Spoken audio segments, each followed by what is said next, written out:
এসো বর্ণ শিখি কে থেকে টি। কে তে কাইট। আকাশে রঙিন ঘুড়ি ওড়াতে খুব ভালো লাগে। আয়ন নীল আকাশে একটি লাল ঘুড়ি ওড়াচ্ছে। ঘুড়িটি বাতাসের টানে অনেক উঁচুতে উড়ছে। এল তে লায়ন। সিংহ হলো বনের রাজা। সারা একটি বড় বইতে সিংহের ছবি দেখছে।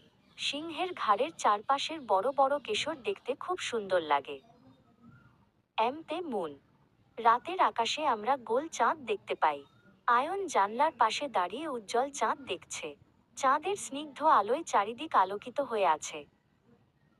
এন তে নেস্ট। পাখির বাসায় ছোট ছোট ডিম থাকে। সারা বাগানের একটি গাছের ডালে পাখির বাসাটি খুঁটিয়ে দেখছে। পাখিরা খড় আর শুকনো পাতা দিয়ে এই নরম বাসা তৈরি করে। ও তে অরেঞ্জ। কমলালেবু খুব রসালো আর মিষ্টি একটি ফল। আয়ন তার টেবিলে বসে একটি কমলালেবুর খোসা ছাড়ানোর চেষ্টা করছে। এই ফলটি খেলে শরীরে অনেক শক্তি পাওয়া যায়। পি তে প্যারট। টিয়া পাখির গায়ের রং উজ্জ্বল সবুজ আর ঠোঁট লাল। সারা বাগানের একটি গাছে বসে থাকা টিয়া পাখিটিকে দেখছে। পাখিটি তার লেজ নাড়ছে। কিউতে কুইন। রানীরা মাথায় সুন্দর সোনার মুকুট পরে থাকেন। সারা আজ একটি সোনালী রঙের কাগজের মুকুট পরে রানী সেজেছে। সে খুব গর্বের সাথে আয়নার সামনে দাঁড়িয়ে আছে।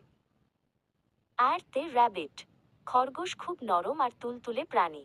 আয়ন একটি ছোট সাদা খরগোশকে গাজর খাওয়াচ্ছে। খরগোশটি তার লম্বা কান দুটি নাড়িয়ে গাজরটি কামড়ে খাচ্ছে। এস তে সান।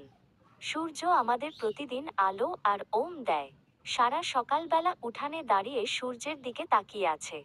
সূর্যের সোনালি আলোয় সারার মন খুশিতে ভরে উঠেছে। টিতে টাইগার। বাঘ আমাদের জাতীয় পশু এবং সে খুব শক্তিশালী। আয়নের কাছে একটি নরম খেলনা বাঘ আছে। সে বাঘটিকে জড়িয়ে ধরে ঘুমাতে খুব পছন্দ করে।